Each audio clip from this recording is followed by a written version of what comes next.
Selamat datang di Institut Teknologi Kesehatan dan Sains Wiyata Husada Samarinda. Terima kasih.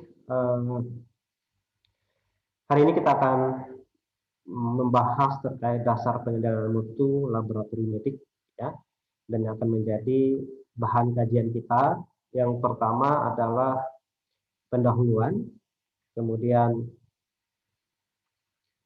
definisi mutu, pengendalian mutu dan quality control, kemudian dasar hukum pengendalian mutu laboratorium medik, kemudian tujuan pengendalian mutu laboratorium medik, dan sejarah perkembangan quality control.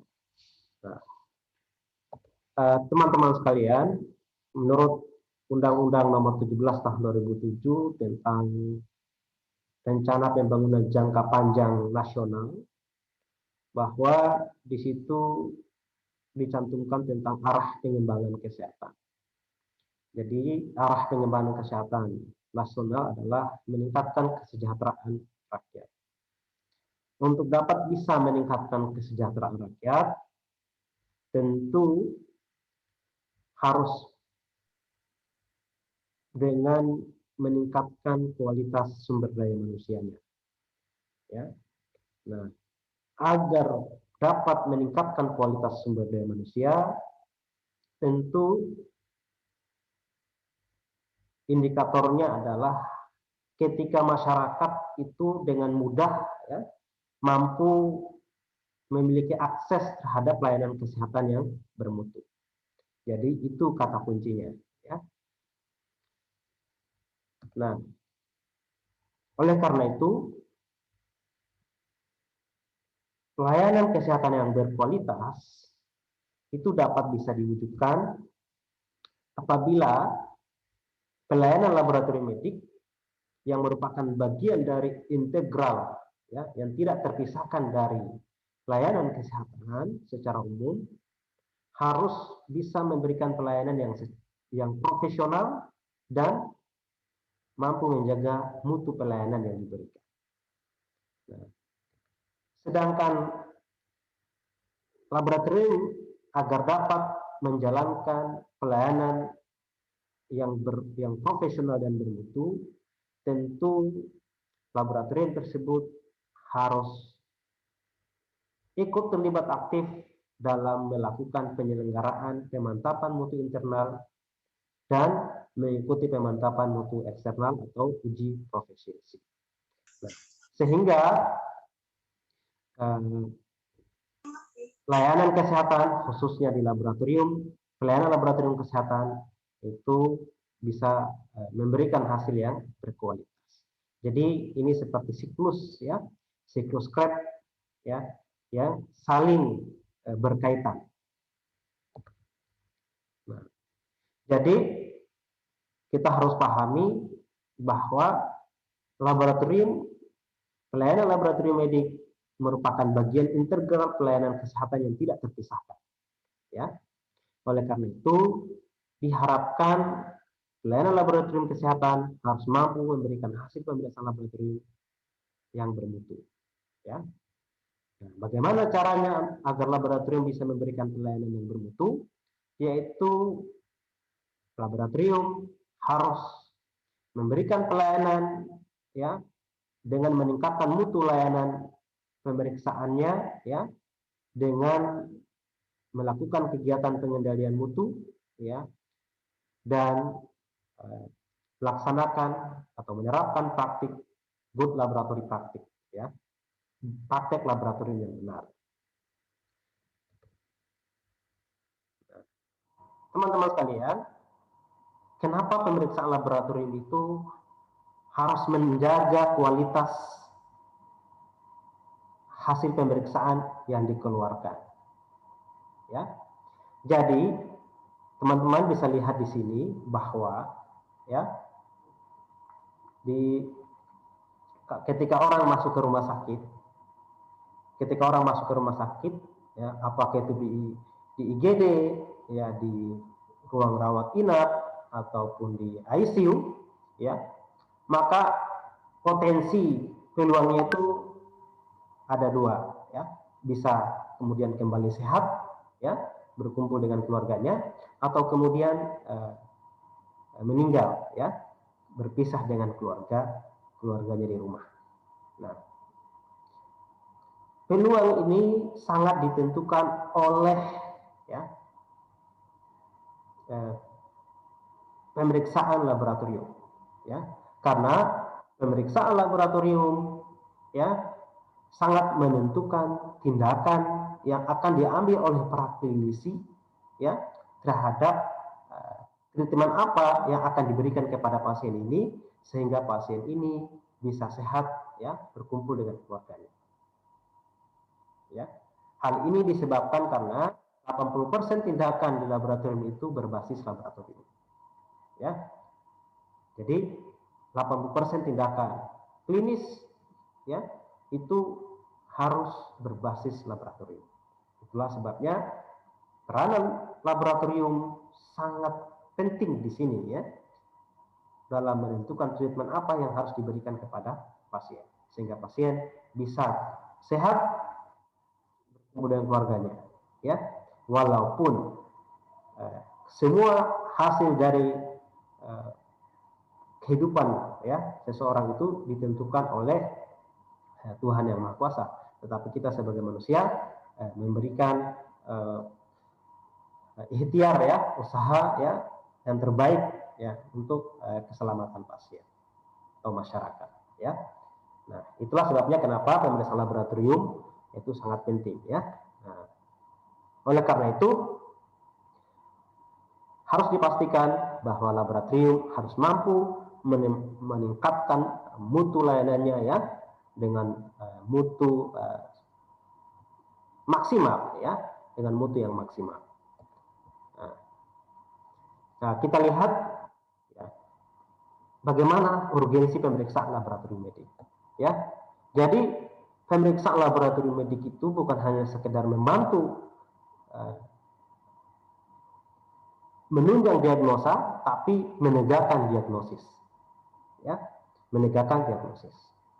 Nah, di era pandemi seperti ini peran laboratorium sangat penting karena ketika orang mengalami gejala dicurigai COVID, ya, tapi tidak bisa dipastikan kalau tidak ada hasil laboratorium, maka posisi pemeriksaan laboratorium di sini adalah menjadi penentu, ya, penegak diagnosa orang tersebut betulkah menderita COVID-19 atau tidak, ya. Nah, yang kedua, pemeriksaan laboratorium mampu menilai beratnya suatu penyakit dan menentukan prognosis penyakit. Jadi, hasil laboratorium bisa mendefinisikan bahwa stadium sakitnya pasien ini sudah sampai di stadium berapa atau berada di stadium berapa, dan bisa menentukan, ya, kemungkinan-kemungkinan yang akan terjadi, ya, ke depannya terhadap pasien. Jadi itulah fungsi sebagai prognosis, ya. Dan yang berikutnya adalah pemeriksaan laboratorium juga sangat membantu, ya, dalam memantau perjalanan penyakit. Karena pemeriksaan laboratorium hasil yang dikeluarkan itu sangat bermanfaat, ya, berguna dalam melakukan terapi, ya, pengobatan terhadap pasien. Dan kita dengan hasil laboratorium kita bisa lihat, ya, bagaimana efektivitas, ya, terapi yang diberikan, ya, itu dengan melihat hasil pemeriksaan laboratorium. Nah, yang terakhir adalah pemeriksaan laboratorium itu merupakan pemeriksaan yang bisa digunakan untuk diagnosis banding, ya. Jadi contoh sederhananya kalau misalnya ditemukan hasil ronsen pasien pada paru-parunya, itu ditemukan semacam ada cairan yang menutup paru-paru, ya, kemudian dilakukan konfirmasi dengan pemeriksaan laboratorium, misalnya pemeriksaan BTA, ya, dan ternyata ditemukan pemeriksaan BTA-nya positif. Nah, berarti dapat dipastikan bahwa pasien tersebut betul, ya, plek, ya, cairan yang menutup area paru-paru itu disebabkan karena oleh infeksi Mycobacterium tuberculosis. Nah, inilah urgensi pemeriksaan laboratorium medik ya. Nah, sekarang kita lihat definisi mutu menurut para ahli ya. Nah, jadi kalau menurut ISO 8402 mendefinisikan bahwa mutu itu adalah karakteristik menyeluruh dari suatu barang atau jasa yang menunjukkan kemampuannya dalam memuaskan kebutuhan yang dibutuhkan atau yang tersirat. Nah, kemudian menurut Deming ya, bahwa mutu itu adalah tidak berarti segala sesuatu yang terbaik, tetapi pemberian kepada pelanggan tentang apa yang mereka inginkan dengan tingkat kesamaan yang dapat diprediksi serta ketergantungannya terhadap harga yang mereka bayar. Jadi maksudnya adalah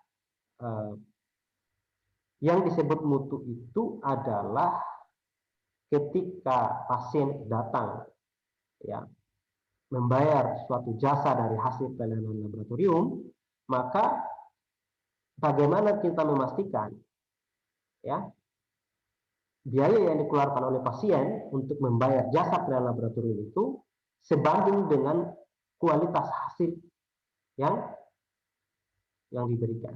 Sehingga di sini benar bahwa semakin bermutu atau berkualitas suatu layanan, maka tentu berbanding lurus dengan biaya ya.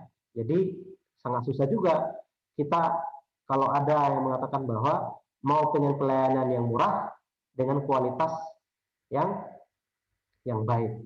Nah, ini tentu apa namanya sangat berbanding terbalik ya. Nah, walaupun memang saat ini ya moto seperti itu selalu didengungkan ya, selalu digaungkan ya.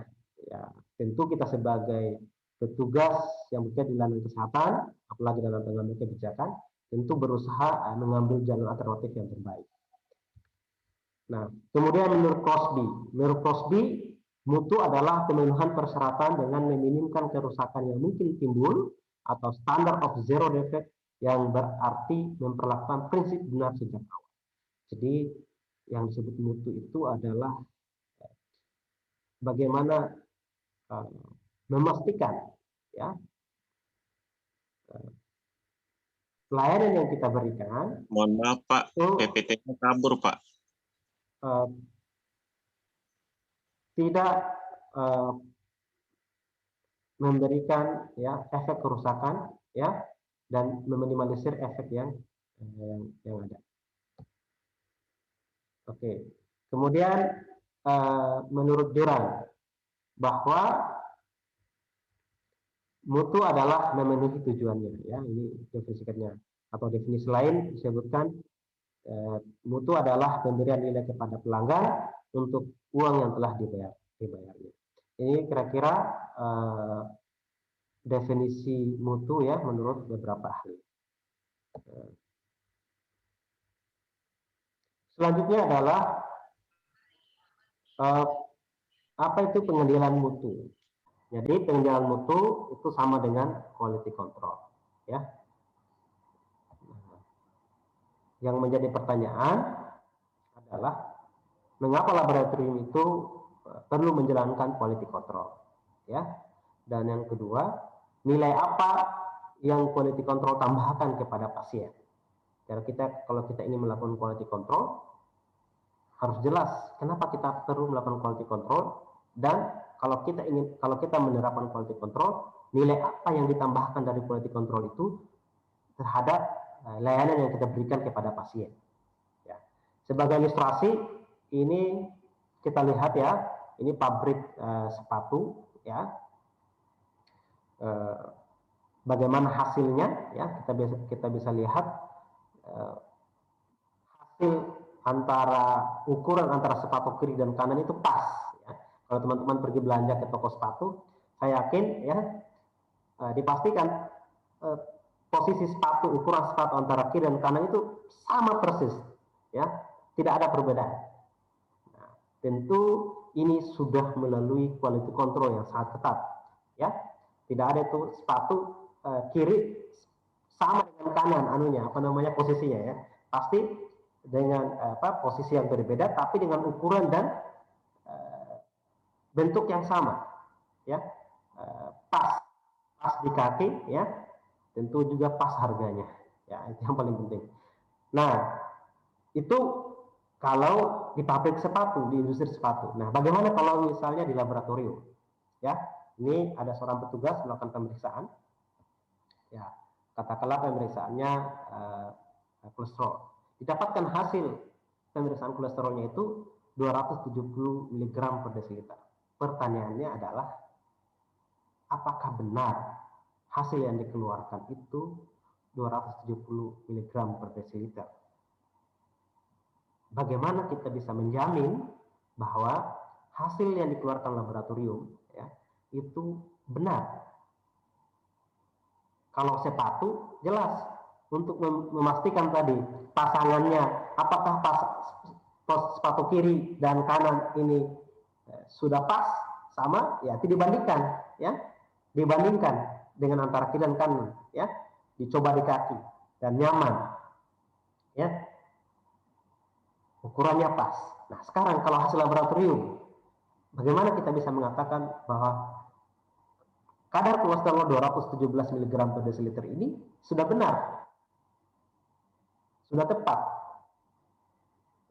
Tentu menjadi sebuah pertanyaan, ya. Nah, oleh karena itu, kalau kita lihat di hasil di proses kegiatan laboratorium medik, ya, mulai dari pra-analitik, analitik, dan pas-analitik, ya. Kalau kita lihat bahwa bagaimana laboratorium harus mampu menerapkan quality assurance. Quality assurance itu adalah memastikan, ya, semua tahapan, mulai dari tahap pra-analitik, analitik, dan pas-analitik itu, ya, dijalankan dengan benar, ya.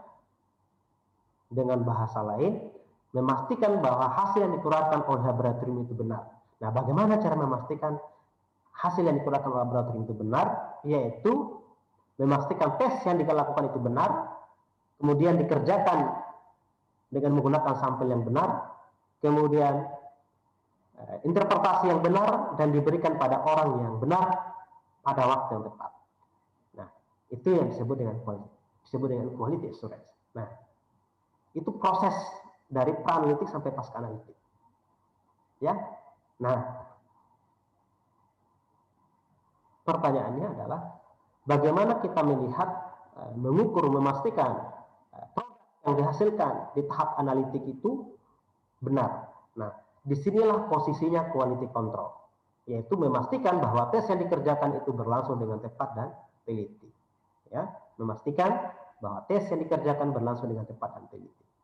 Nah, dari gambaran ini kita bisa dapat menyimpulkan bahwa pengendalian mutu atau quality control itu merupakan semua kegiatan yang ditunjukkan untuk menjamin ketelitian dan ketepatan hasil laboratorium melalui kegiatan yang pertama adalah memilih instrumen, metode, dan reagensi yang tepat. Yang kedua, pengambilan bahan atau spesimen yang benar, pemeriksaan laboratorium oleh tenaga sumber daya manusia yang kompeten. Kemudian yang terakhir adalah pelaksanaan kegiatan pemantapan mutu internal dan pemantapan mutu eksternal, ya. Atau definisi lain, pengendalian mutu atau quality control adalah kegiatan pencegahan dan pengawasan secara terus-menerus, ya, rutin dan teratur. Ya, terus-menerus di sini adalah rutin dan teratur di laboratorium medis melalui tahapan pra-analitik, analitik, dan pasca-analitik. Ya, nah, itu definisi pengendalian mutu dan quality control.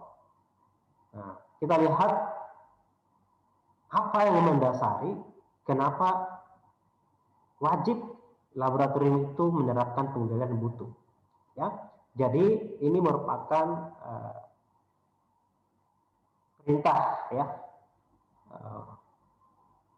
undang-undang, ya, yang diturunkan dalam bentuk peraturan Menteri Kesehatan yang wajib ya ditaati dan dilaksanakan oleh setiap laboratorium medik.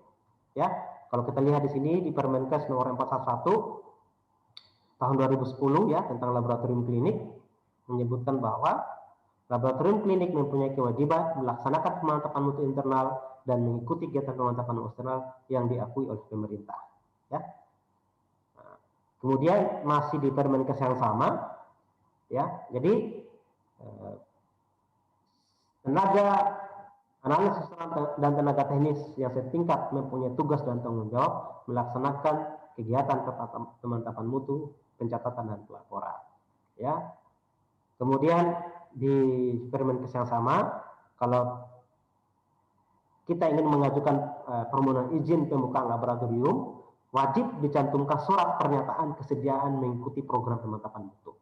Ya, itu dasar hukum dari pengendalian mutu laboratorium medik. Ya, menurut Permenkes nomor 411 tahun 2010 tentang laboratorium klinik. Ya, nah kalau kita lihat di aturan yang lain, Permenkes nomor 42 tahun 2015 tentang surat izin penyelenggaraan praktik ahli teknologi laboratorium medik. Di situ disebutkan ya kewenangan ATLN, baik ahli media teknologi laboratorium medik ataupun sarjana terapan teknologi laboratorium medik. Nah, di situ disebutkan ya kalau kewenangan ahli media TLM itu adalah mengerjakan prosedur dengan dalam pemantapan mutu. Ya, kalau seorang sarjana terapan TLM harus bisa ya melakukan perencanaan, mengevaluasi, menindaklanjuti ya program pemantapan mutu internal dan eksternal. Ya. Nah, kemudian kalau kita lihat ISO ya standar nasional Indonesia ISO 15189 2012 ya bagaimana laboratorium harus bisa menetapkan, mendokumentasikan ya sistem manajemen mutu ya. Nah, ini dasar hukum yang menjadi dasar kenapa pengendalian laboratorium medik itu wajib untuk diterapkan. Ya. Nah, selain itu di SKKNI keputusan Menteri Tenaga Kerja nomor 170 tahun 2018 juga menyebutkan ya 7 peta fungsi kompetensi ATLN. Nah, dari 7 kompetensi itu satu diantaranya adalah harus bisa melaksanakan penjaminan mutu. Ya. Kemudian di teknisi ahli ya profil lulusan ya yang dikeluarkan suatu program studi ya baik sebagai teknisi ataupun sebagai teknisi ahli ya. Kalau sebagai teknisi ahli maka harus bisa melakukan verifikasi pengendalian mutu internal laboratorium. Kemudian melakukan perencanaan dan evaluasi pengendalian mutu laboratorium. Itu kalau misalnya sebagai manajer teknis ya. Kemudian sebagai manajer mutu harus mampu mengelola program penjaminan mutu laboratorium. Ya. Kalau di SKKN ini sebagai teknisi rutin ya, maksud teknisi rutin yang level 5 yaitu diploma 3, maka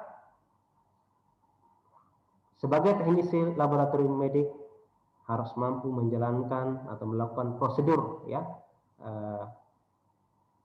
kegiatan ya di laboratorium ya berdasarkan mutu ya sesuai dengan SOP yang telah ditentukan. Nah, itu menurut Permenkes. Nah, kalau kita lihat trennya hari ini ya, dulu kita tahu bahwa pemeriksaan laboratorium itu ya diawali dari mulai dengan pemeriksaan sederhana secara manual ya, kemudian semi otomatis ya, manual plus ya, kemudian sekarang sudah full otomatis. Tentu proses panjang ini memiliki tantangan, ya, memiliki tantangannya masing-masing.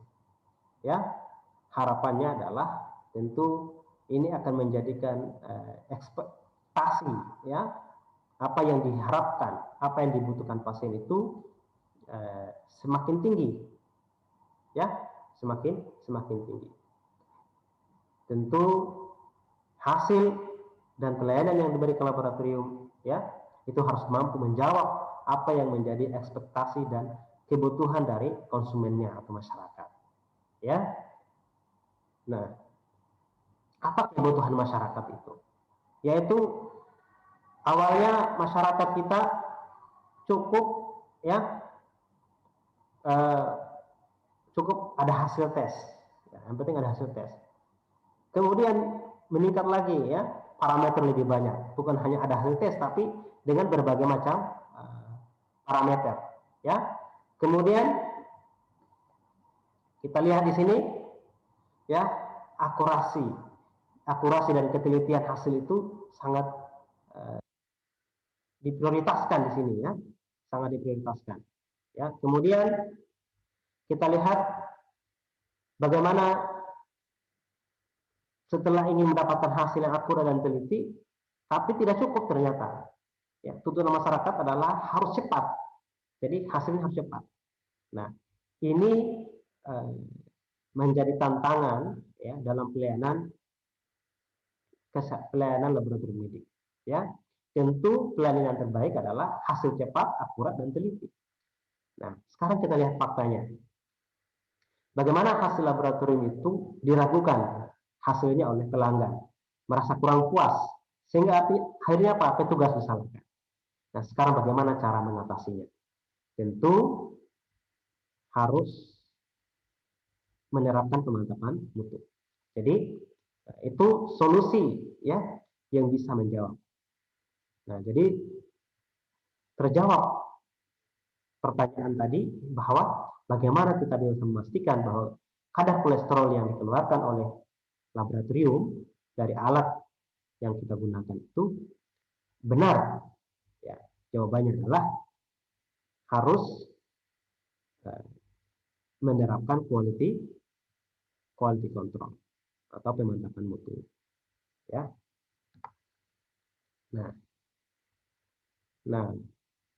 dari situ kita bisa memahami bahwa tujuan dari pengendalian mutu laboratorium medik itu adalah untuk menjamin keandalan hasil, ya, untuk menjamin keandalan hasil pemeriksaan laboratorium medik. Hasil yang andal itu adalah hasil yang teliti dan tepat. Tapi ternyata pengendalian mutu laboratorium medik bukan hanya kita ingin mendapatkan hasil yang tepat dan teliti, tapi dengan menerapkan pengendalian mutu laboratorium medik juga bisa kita mengetahui secara dini, ya, mendeteksi secara dini, ya, terhadap kesalahan-kesalahan yang terjadi, ya, atau yang disebut dengan variasi analitik yang ikut serta, ya, dalam proses pemeriksaan, mulai dari tahap pra-analitik, analitik, dan pasca-analitik. Nah, di satu sisi kita akan mendapatkan hasil yang teliti dan tepat, di sisi yang lain kita bisa meminimalisir, ya, mendeteksi dengan dini terhadap kesalahan atau penyimpangan atau variasi analitik yang terjadi yang bersumber dari proses pra-analitik, analitik, dan pasca-analitik. Nah, inilah tujuan dari pengendalian mutu laboratorium medik. Nah, teman-teman sekalian, kalau kita berbicara quality control, sejarah perkembangan quality control itu panjang, ya. Jadi diawali dari tahun 1930, ya, oleh Walter A. Sheward, ya, yang dikenal dengan Sheward PC, karena beliau inilah yang memperkenalkan quality control statistik, ya, pertama, yang kemudian beliau menulis buku dan dirilis pada tahun 1931 dengan judul Economic Control of Quality of Manufacture Product. Jadi ini pertama kali beliau membuat itu untuk industri manufaktur, ya.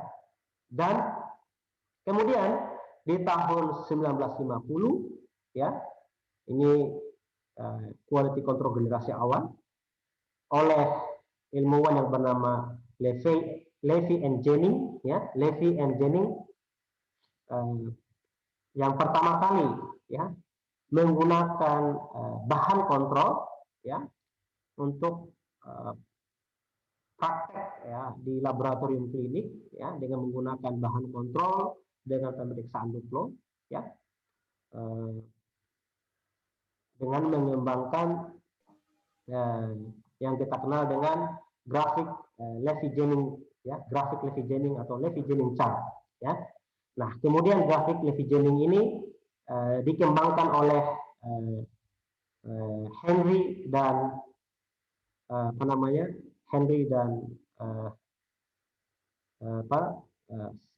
Slagov, ya, Slagov dikembangkan grafik Levy-Jennings ini, ya, kemudian itu menjadi aktivitas yang rutin kemudian diterapkan di pelayanan laboratorium, ya.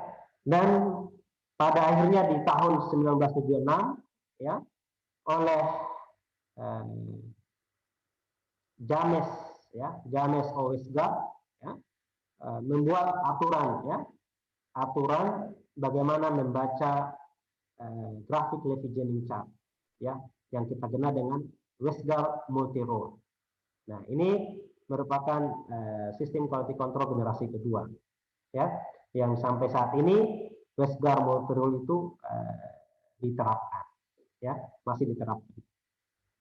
Kemudian di tahun 1980, ya, dikembangkanlah desain quality control, ya. Jadi bukan hanya mengukur berapa nilai min, berapa nilai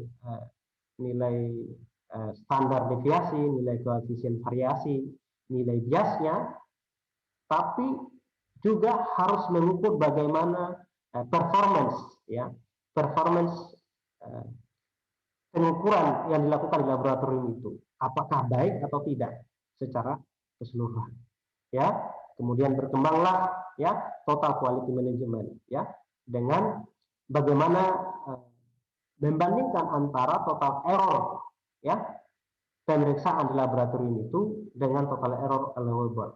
Nah, total error allowable adalah total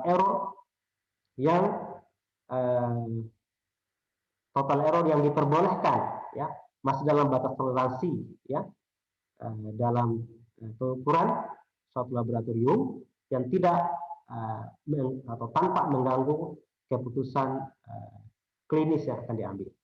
Itu disebut dengan total error allowable. Nah, ini berkembang di tahun 1980, ya, merupakan generasi keempat. Kemudian di tahun 1990, ya, diperkenalkanlah Six Sigma, ya, Six Sigma, ya, dengan tetap menggunakan aturan Westgard, tapi beberapa aturan Westgard yang kemudian tidak digunakan, hanya beberapa aturan Westgard aja yang digunakan, yang kita kenal dengan Westgard Sigma Rule, ya. Kemudian saat ini, ya, sampai saat ini pertama kali diperkenalkan di Amerika tahun 2016, yaitu IQCP. IQCP itu adalah Individual Quality Control Plan, ya. Jadi quality control berbasis manajemen risiko, ya. Jadi lebih kepada personal, ke individunya, ya. Jadi betul-betul diamati, ya, bukan hanya proses pra-analitik, analitik, pas analitik, tapi sebelumnya, ya, mulai dari pre-analitik, ya, kemudian analitik sampai post analitik. Nah, itu walaupun, ya, faktanya kenyataannya di lapangan bahwa belum semua laboratorium bisa menerapkan ini, ya, apalagi yang IQCP ini masih terbatas yang menggunakan aplikasi ini, ya, begitu juga penerapan Six Sigma, ya, quality control Six Sigma di laboratorium ya masih terbatas ya, masih terbatas. Ya, jadi kalau kita masih menggunakan visi generasi ketiga ataupun generasi keempat, tentu kita sudah terlambat puluhan tahun ya. Ya, ini dari tahun 1980 ya, sekarang sudah 2021. Nah, ke depan tentu masih menjadi sebuah pertanyaan ya. Jadi kalau di Amerika sudah menggunakan IPCP sejak 2016, di Indonesia jangankan IPCP ya, penerapan quality control generasi ketiga dan keempat saja itu masih ada yang belum menerapkan. Nah, tentu ini menjadi tantangan kita di laboratorium medik ya, khususnya di institusi ya yang mampu kemudian melahirkan ATLM yang handal yang siap bersaing di dunia industri dan mampu memberikan pelayanan terbaik. Nah, saya kira ini yang dapat saya sampaikan di pertemuan kita kali ini. Terima kasih atas perhatiannya. Kalau ada pertanyaan, dipersilakan. Assalamualaikum warahmatullahi wabarakatuh.